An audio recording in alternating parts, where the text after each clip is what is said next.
हमारी संस्कृति, हमारे संस्कार सदा रहें हमारे साथ। सब्सक्राइब करें तिलक।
द्वारिकाधीश श्री कृष्ण के स्वागत के लिए सारी द्वारिका नगरी उमड़ आई है।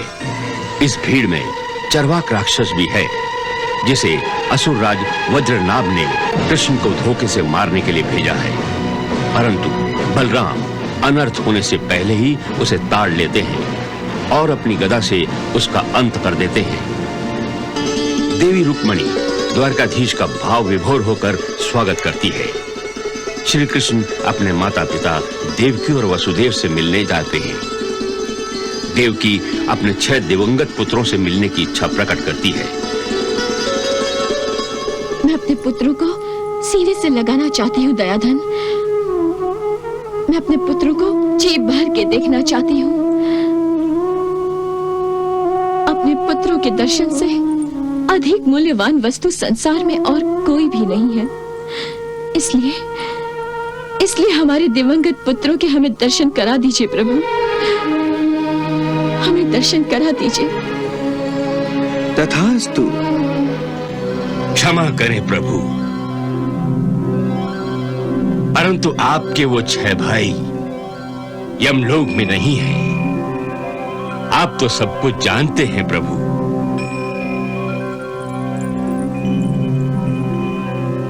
आपके दिवंगत भाई इस समय सुतल लोक में हैं और मुक्ति की प्रतीक्षा कर रहे हैं। प्रभु, उन सबको आप ही मुक्ति दे सकते हैं।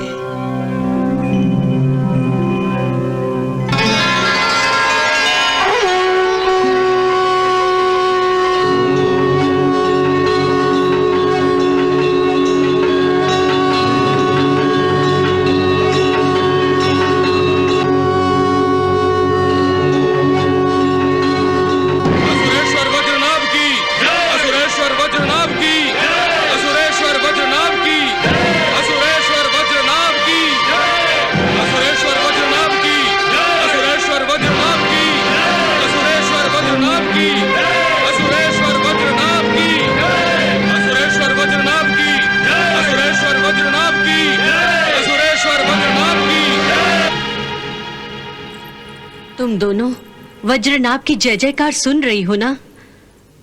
अरे दादी माँ, आप? प्रणाम। आयुष्मान भव। प्रणाम दादी माँ। सौभाग्यवती भव बहू।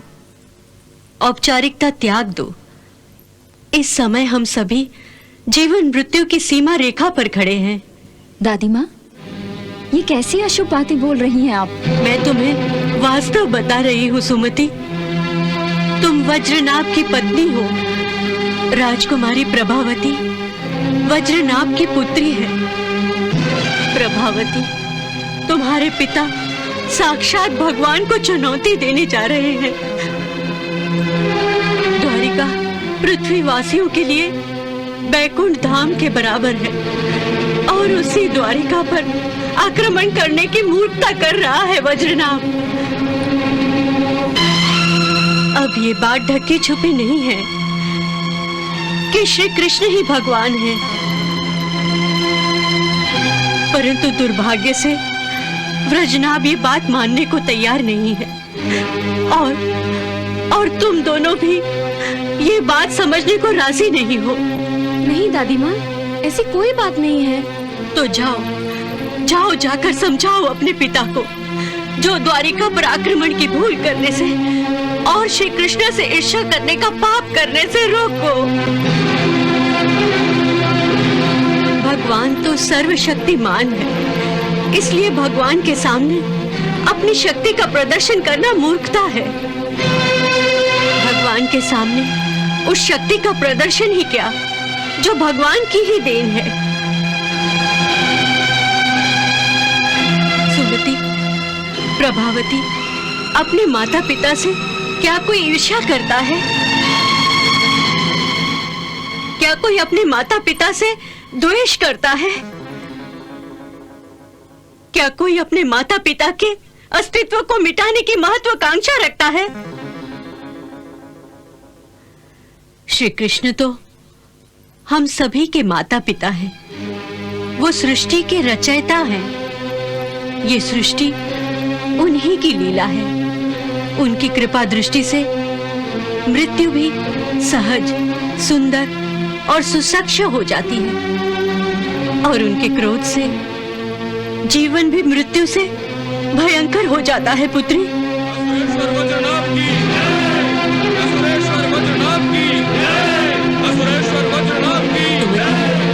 प्रभावती, यदि तुमने व्रजनाभ को नहीं रोका तो ये जय जयकार हाहाकार में बदल जाएगी। हाँ, हाहाकार में बदल जाएगी। नहीं दादी माँ, नहीं। असुरेश्वर वज्रनाभ की जय।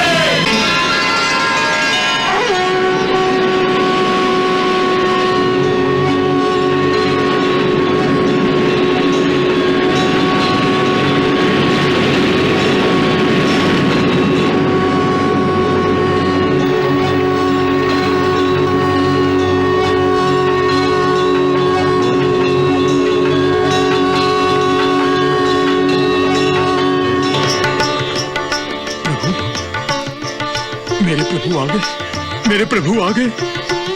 मेरे प्रभु आ गए। महारानी, महारानी, मेरे प्रभु आ गए। मेरे प्रभु सूतल लोक में पधारे हैं।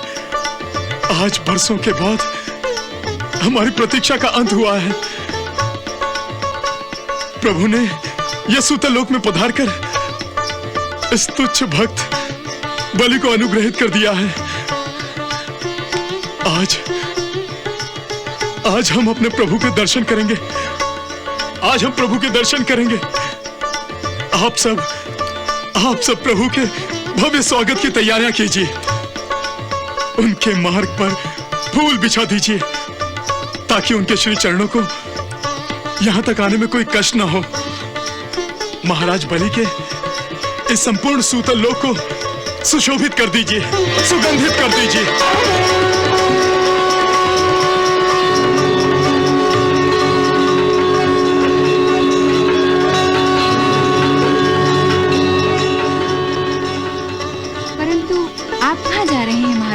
अपने प्रभु का स्वागत करने। मेरे प्रभु स्वयं सूतल लोक में पधारे हैं, तो मैं यहाँ महल में खड़ा खड़ा उनकी प्रतीक्षा करता रहूंगा? नहीं महारानी, नहीं। मैं तो उन्हें लेने सुतलोक के द्वार पर जाऊंगा ताकि मैं उनके दर्शनों का अधिक से अधिक लाभ उठा सकूं।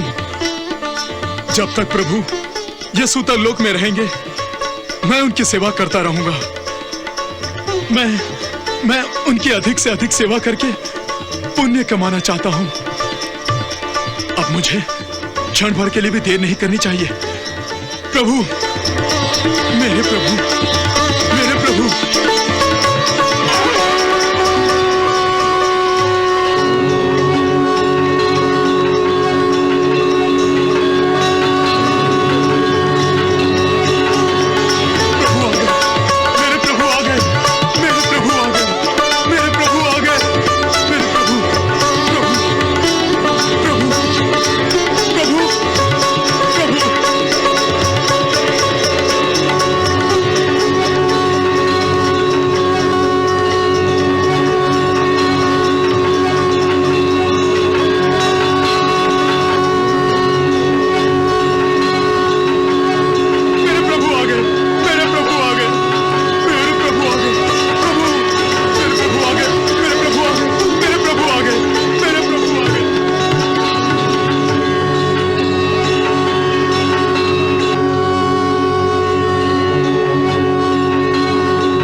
महात्मा बलि, तुम सचमुच दृढ़ प्रतिज्ञ हो।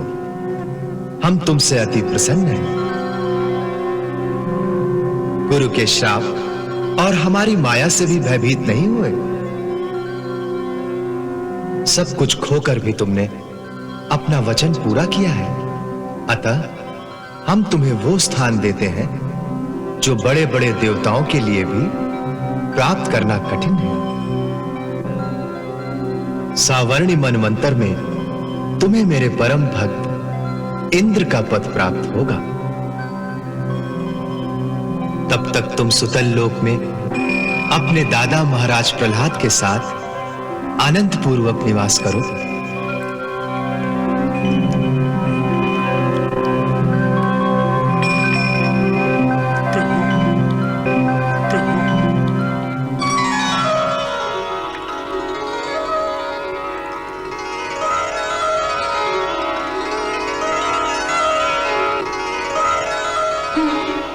प्रभु, आपने सूतल लोक में पधारकर संपूर्ण सूतल लोक को पावन कर दिया है। प्रभु, प्रभु, आपके दर्शन करके ऐसा प्रतीत होता है जैसे कि केवल मैं ही नहीं, संपूर्ण सूतल लोक के वासी जन्म जन्मांतर के चक्र से मुक्त हो गए हैं। प्रभु, प्रभु, वामन अवतार में आपने मेरे सर पर पैर रखकर मेरा उद्धार किया था, किंतु अब आप अपना वरद हस्त मेरे सर पर रखकर मेरा उद्धार कीजिए। प्रभु, मेरा उद्धार कीजिए।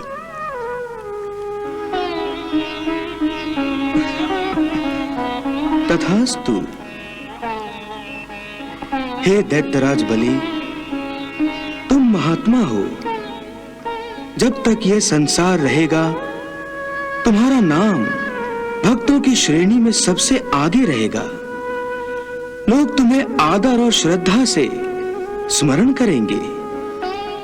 तुम भक्ति का अनूठा उदाहरण बनकर सदा दूसरे भक्तों का मार्गदर्शन करते रहोगे। हे राजन, तुमने मेरे वामन अवतार के समय मुझे 3 पग धरती दान करने का जो संकल्प लिया था, उस संकल्प को पूरा करने के लिए तुमने अपने गुरु शुक्राचार्य के आदेशों का उल्लंघन किया और अपना सर्वस्व मुझे दान दिया। उस दान से तुमने दानवीरता की पराकाष्ठा को छू लिया। तुम सर्वश्रेष्ठ दानवीर बन गए हो। प्रभु, प्रभु ऐसा कहकर आप इस तुच्छ भक्त का मान बढ़ा रहे हैं। दान तो वो दे सकता है जो किसी वस्तु का स्वामी हो। समस्त चराचर के तो स्वामी केवल आप है प्रभु। फिर मैं भला, मैं आपको क्या दान दे सकता हूं? हे राजन, यही तो आपकी उदारता का परिचय है। आप तो श्रेष्ठ गुणों का भंडार हैं, और हो भी क्यों ना, क्योंकि आप भक्त प्रहलाद के पौत्र हैं। आपकी शिराओं में भी भक्ति और श्रद्धा जैसे श्रेष्ठ गुण रक्त बनकर प्रवाहित हैं। इसलिए आप मुझे सदैव ही प्रिय हैं। प्रभु, ये मेरा परम सौभाग्य है प्रभु, मेरा परम सौभाग्य है। प्रभु, प्रभु, प्रभु, अपने श्री चरणों से इस दास की कुटिया को पावन कीजिए। आइए प्रभु, आइए। नहीं, अब मुझे आप भी द्वारिका पर आक्रमण करने से नहीं रोक सकती महारानी। ना ही मेरी लाडली राजकुमारी प्रभावती मुझ पर प्रतिबंध लगा सकती है। मैं अवश्य द्वारिका पर आक्रमण करूंगा और द्वारिका के साथ साथ ग्वाले कृष्ण का भी वध करूंगा। क्षमा करे पिताश्री, जिसका कोई आदि नहीं, जिसका कोई अंत नहीं, उसका वध करना चाहते हैं आप? राजकुमारी प्रभावती, हमारी तलवार एक बार जब म्यान से निकलकर अपना सिर उठाती है, तो फिर दुश्मन का सिर झुकाने या अपने चरणों में गिराने के बाद ही म्यान में वापस जाती है। अब ये तलवार कृष्ण का सिर झुकाकर या उड़ाकर ही म्यान में वापस जाएगी। पिताश्री, मैं तो केवल इतना ही जानती हूँ कि भगवान के सामने हर किसी को अपना सर झुकाना ही पड़ता है। आपकी तलवार को भी झुकना पड़ेगा। राजकुमारी, तुम्हें मालूम होना चाहिए कि मेरा भविष्य मेरी बाहों पर निर्भर है। मेरे बाहुबल में कृष्ण के साथ साथ द्वारिका का भी विनाश करने की क्षमता है, शक्ति है। कृष्ण गोविंद हरे मुरारे, हे नाथ नारायण वासुदेव। श्री कृष्ण गोविंद हरे मुरारे, हे नाथ नारायण वासुदेव। पितुमात स्वामी सखा हमारे, पितुमात स्वामी सखा हमारे, हे नाथ नारायण वासुदेवा। श्री कृष्ण गोविंद हरे मुरारे, हे नाथ नारायण वासुदेवा।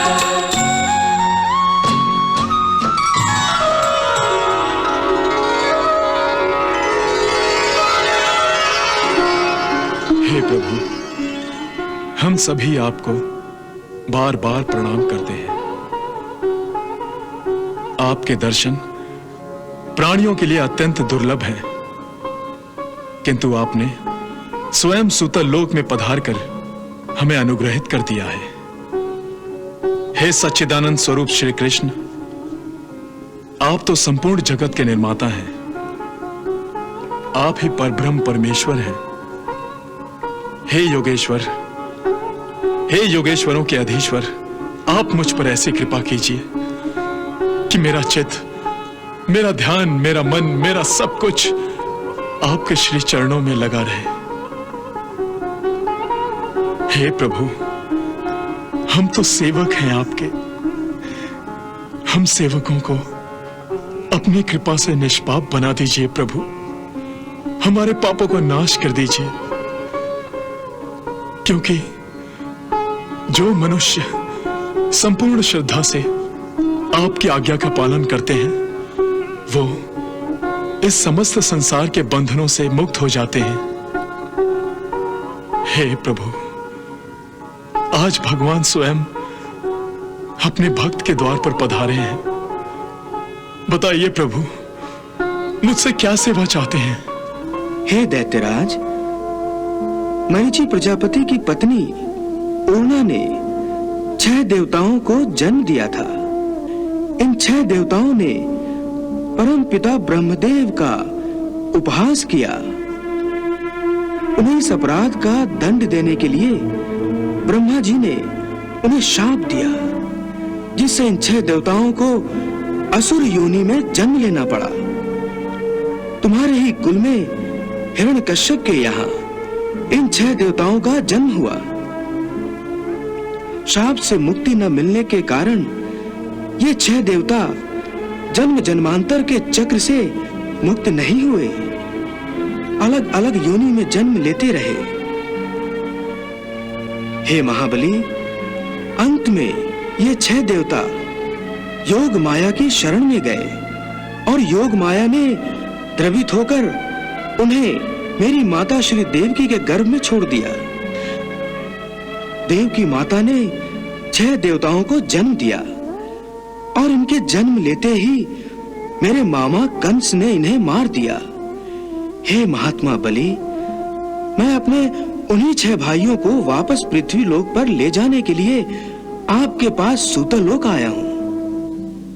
हे राजा बलि, मेरी माता अपने 6 पुत्रों को आज तक नहीं भूली है, जिन्हें जन्म देते ही मृत्यु ने उन्हें ममता की गोद से वंचित कर दिया। मेरी माता अपने पुत्रों के बिछड़ जाने पर अत्यंत दुखी एवं व्याकुल रहती हैं, और मैं अपनी माता को कैसे दुखी देख सकता हूं। सो मैं अपनी माता की ममता से विवश होकर आपके पास आया हूं। आप मेरे 6 भाइयों को मुझे लौटा दें। हे बलिराज, हे राजन, स्वयं यमराज ने मुझे बताया है कि मेरे सभी 6 ज्येष्ठ भ्राता बालक के रूप में आपके पास हैं। कृपया आप उन्हें मुझे वापस लौटा दीजिए। मैं उन्हीं को लेने आया हूं। आपकी आज्ञा शिरोधार्य है प्रभु। आइए प्रभु, आइए प्रभु।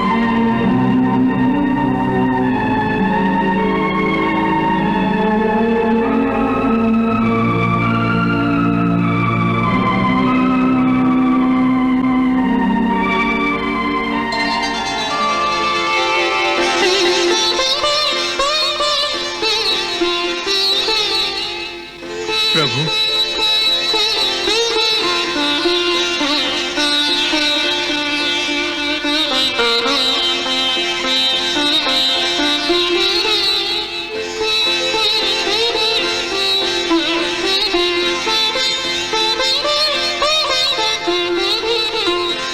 प्रभु, ये रहे आपके 6 भाई। प्रणाम प्रभु।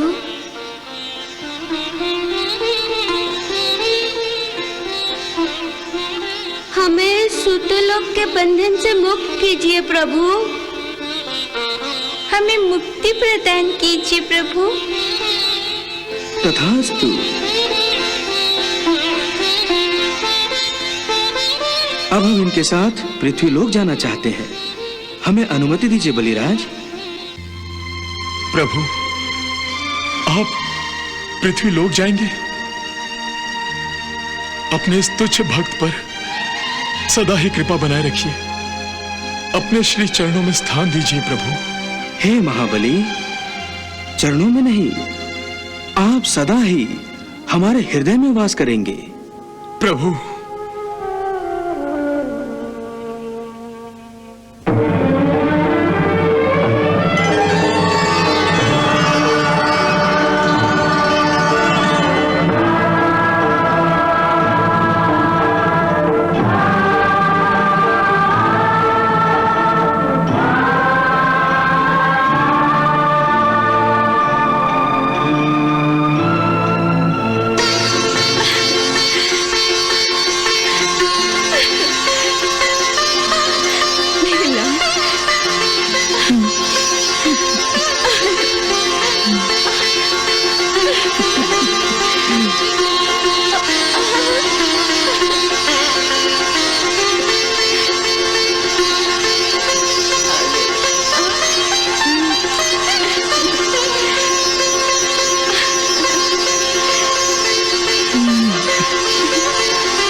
मैंने आपकी आज्ञा का पालन किया है माता श्री। मेरी इस गुरु दक्षिणा को स्वीकार कीजिए।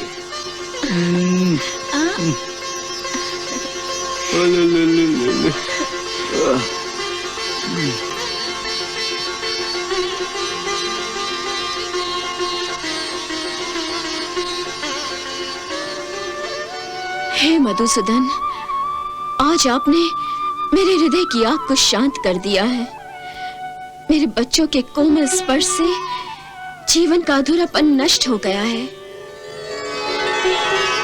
आपका ये ऋण हम कभी नहीं चुका सकेंगे। ये आप क्या कह रहे हैं पिताश्री? माता पिता नहीं, संतान अपने माता पिता की ऋणी होती है। सामान्य मनुष्य के लिए हम तुम्हारे माता पिता हैं, परंतु हम तुम्हारा सत्य स्वरूप जानते हैं भगवान।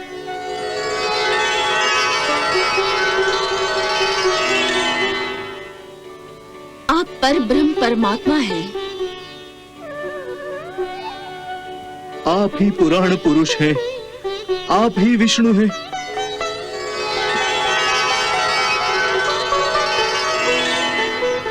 आप ही सृष्टि के पालक हैं।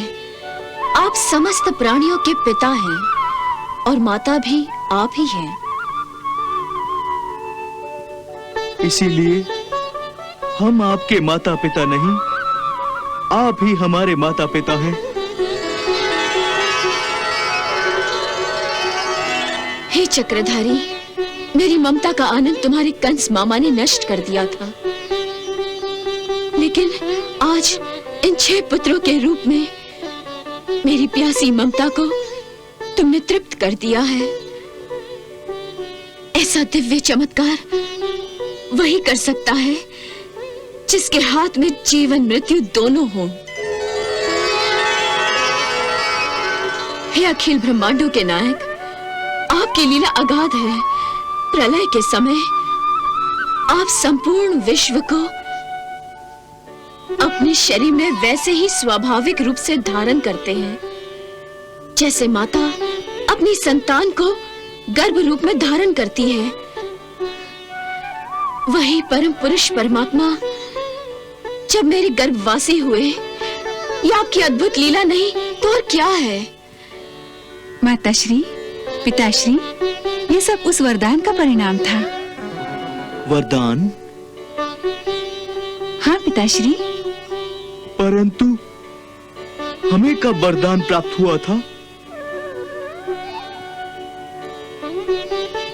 मैं बताती हूँ पिताश्री।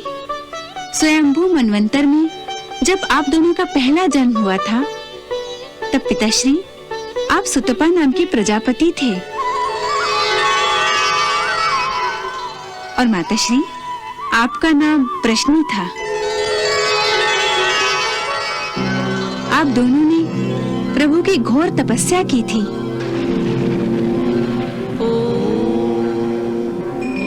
आपने अन्न का त्याग किया था। आप केवल हवा का भक्षण करके प्रभु की तपस्या कर रहे थे। प्रभु में चित्त लगाकर घोर तप करते करते कई युग बीत गए। तब प्रभु ने प्रसन्न होकर आप दोनों को दर्शन दिए।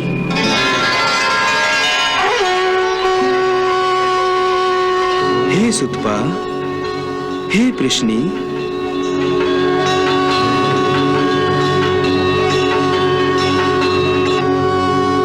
मैं आप दोनों की घोर तपस्या से अति प्रसन्न हूं। मैं आप दोनों को वर देना चाहता हूं। आपकी जो भी इच्छा हो मैं उसकी पूर्ति अवश्य करूंगा। प्रभु, हम आपके इस दिव्य रूप से धन्य हो गए हैं प्रभु। यदि आप वर देना ही चाहते हैं तो हमारी केवल एक ही इच्छा पूरी कीजिए। बताइए। प्रभु, हमारी कोई संतान नहीं है। हम माता पिता का आनंद उठाना चाहते हैं प्रभु। काश आप ही हम दोनों के पुत्र बन जाएं। तथास्तु, तथास्तु, तथास्तु। मैं आप दोनों का ही पुत्र बनकर जन्म लूंगा।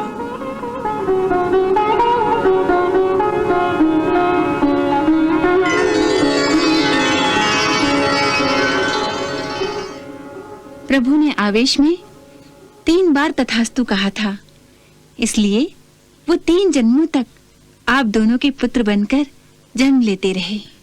3 जन्मों तक?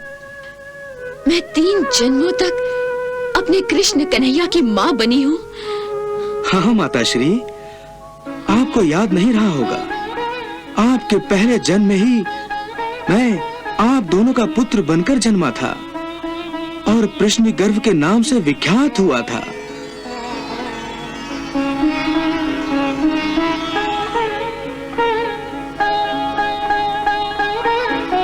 फिर दूसरे जन्म में माताश्री देव माता अदिति बन गई और पिताश्री बने महर्षि कश्यप। उस जन्म में भी मैंने आपके पुत्र के रूप में ही जन्म लिया था। यूं तो मेरा नाम उपेंद्र था, परंतु कद शरीर छोटा होने के कारण लोग मुझे वामन भी कहते थे।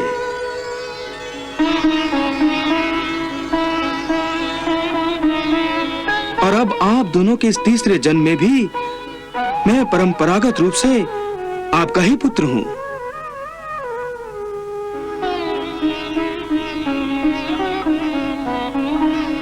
हे देवताओं के भी आराध्य देव प्रभु, इस संसार की रक्षा के लिए ही आपने मेरे घर अवतार लिया है। आपने हम दोनों का पुत्र बनकर हमें अनुग्रहित किया है, हमारा सम्मान किया है। इस इच्छा की पूर्ति के बाद अब मेरे मन में कोई विशेष इच्छा नहीं रही है प्रभु। अपने इन 6 पुत्रों के प्रति भी आपकी कोई इच्छा नहीं रही माताश्री?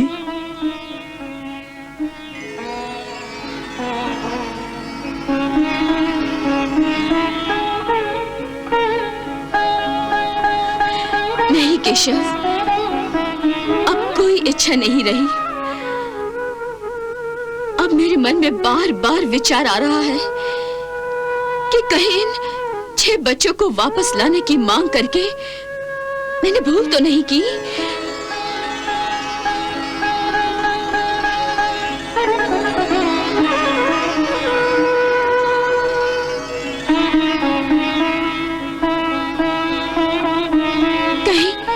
कहीं मैं इनकी मुक्ति के मार्ग में बाधाएं तो खड़ी नहीं कर रही हूँ। वासुदेव, अब आप इस बात का मुझे ज्ञान हो रहा है कि जीवन मृत्यु के चक्र में कभी किसी को हस्तक्षेप नहीं करना चाहिए। साक्षात परब्रह्म परमात्मा की माता ने भी विधि के विधान को बदलने की चेष्टा करके भूल की है। मुझे यह हट नहीं करनी चाहिए थी। मधुसूदन, संसार की कोई भी माता अपनी संतान की मुक्ति के मार्ग में अपनी ममता का पर्वत खड़ा करना नहीं चाहेगी। फिर मैं अपने 6 पुत्रों के मुक्ति के रास्ते पर रोड़ा कैसे बन सकती हूँ? वासुदेव, वासुदेव, मुझे आश्वासन दो कि मेरे इन 6 पुत्रों को तुम मुक्ति दोगे। मुझे वचन दो वासुदेव, मुझे वचन दो। माताश्री, मेरे ये 6 भाई मुक्ति की ही तो प्रतीक्षा कर रहे हैं और मैं इन्हें अवश्य मुक्ति दूंगा। जब आप इन्हें ममता के बंधन से मुक्त कर देंगी तो ये शापित देवता भी मनुष्य की योनि से भी मुक्त हो जाएंगे।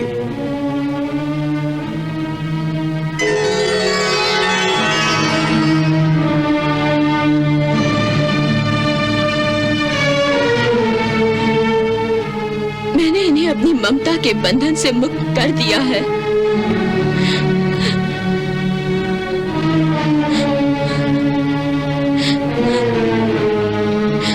माताश्री, ये आपने बहुत अच्छा किया। ममता के बंधन के साथ अब इनके पैरों में पड़े ब्रह्मा जी के श्राप की बेड़ियां भी टूट जाएंगी।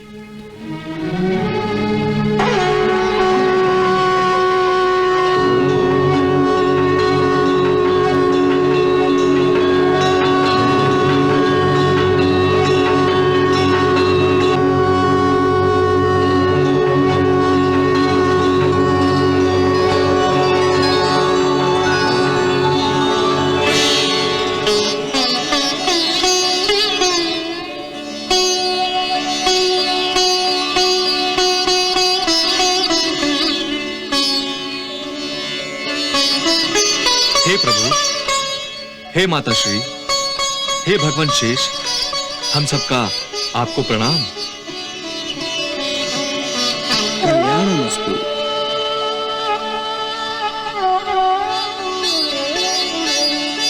प्रणाम देवकी माता, प्रणाम पिताश्री।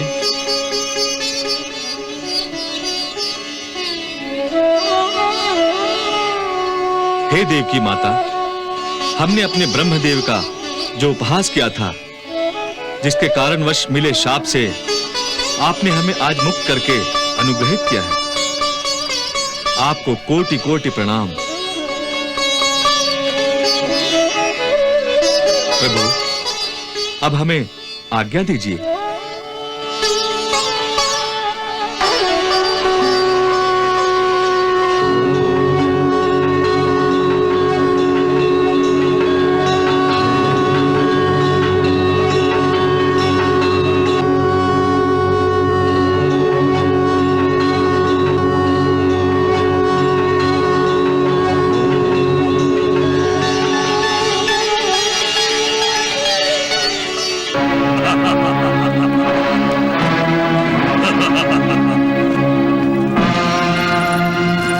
महारानी सुमति, आप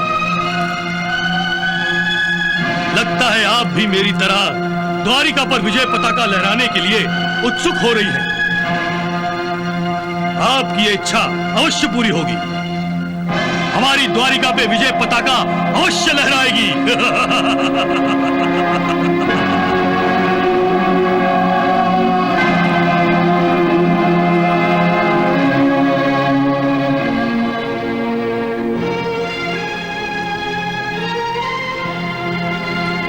मत कीजिए द्वारिका पर आक्रमण। ये भयंकर भूल आप मत कीजिए स्वामी। महारानी, आप हमारी इच्छा के विरुद्ध बोल रही हैं। क्षमा कीजिए असुरेश्वर। आपकी इच्छा पर तो मैं अपने प्राण तक न्योछावर कर सकती हूँ, परंतु क्या? परंतु मैं आपको अपने प्राण संकट में डालते हुए नहीं देख सकती स्वामी। महारानी, आपको दादी माँ के आदेश का पालन करना चाहिए। दादी माँ का मानसिक संतुलन बिगड़ गया है। उनकी बुद्धि भ्रष्ट हो गई है, भ्रष्ट। ये आप क्या कह रहे हैं असुरेश्वर? सत्य ही कह रहा हूँ। आप दादी माँ जैसी साध्वी का अपमान कर रहे हैं स्वामी। महारानी, ये तलवार देख रही हैं आप? घायल कर देना इस तलवार का धर्म है। यदि प्रहार करने के बाद भी ये तलवार शत्रु को घाव न लगाए तो इसे हम तलवार नहीं लोहे का टुकड़ा कहेंगे, जो किसी भी योद्धा के लिए बेकार है। हम समझेंगे कि ये तलवार निकम्मी हो गई है। दादी माँ की भी यही दशा है महारानी, यही दशा है। परंतु दादी माँ का भविष्य, असुरों का उज्जवल भविष्य ही तो बनाने जा रहा हूं मैं। मेरा शौर्य मेरा महाअस्त्र है। मेरी बाहें मेरी शक्तियों का भंडार है। मेरा अपना भविष्य तो क्या, विधि का विधान भी बदल देने का बाहुबल है मुझमें। मैं सारे असुरों का भविष्य बदल दूंगा। असुरेश्वर, उनके भविष्य को आप भूल जाइए। पहले अपनी लाडली पुत्री राजकुमारी प्रभावती का तो भविष्य बना लीजिए, उसका विवाह कर दीजिए। आपको प्रभावती के भविष्य की चिंता है महारानी? वो भी हम बना देंगे। द्वारिका पर विजय पाने के बाद मैं अपनी लाडली बेटी प्रभावती का भविष्य भी बना दूंगा। परंतु द्वारिका पर आक्रमण करने के बाद प्रभावती का भविष्य बिगड़ जाएगा स्वामी। अर्थात? बताइए महारानी, वो कौन सा रहस्य है जिसे आप सहज बताने से घबरा रही हैं? असुरेश्वर, प्रभावती ने मन ही मन क्या? प्रभावती ने मन ही मन में किसी राजकुमार को चुन लिया है, यही कहना चाहती है ना आप? हाँ। तो इसमें फिर छुपाने वाली कौन सी बात है? यदि प्रभावती किसी राजकुमार से विवाह करना चाहती है तो हम अवश्य उसका विवाह उस राजकुमार से करा देंगे। बताइए, वो कौन भाग्यशाली राजकुमार है जिसने हमारी लाडली बेटी का मन जीत लिया है? द्वारिका के युवराज प्रद्युम्न ने। उस वाले कृष्ण के पुत्र ने? हाँ स्वामी। तुम्हारा साहस कैसे हुआ सुमति, मेरी पुत्री के साथ शत्रु पुत्र का नाम लेने का? यदि प्रभावती ने मन ही मन प्रद्युम्न को वर मान लिया है तो फिर प्रभावती को जीवित रहने का कोई भी अधिकार नहीं। रुक जाइए स्वामी, रुक जाइए। हट जाओ मेरे रास्ते से सुमति। क्या आप अपनी लाडली बेटी के खून से हाथ रंगेंगे स्वामी? मत कहो उसे मेरी बेटी, वो मेरा खून नहीं है। मेरा खून मुझसे कैसे विद्रोह कर सकता है? मैं अवश्य उस शत्रु के रक्त से स्नान करूंगा। नहीं स्वामी, रुक जाइए।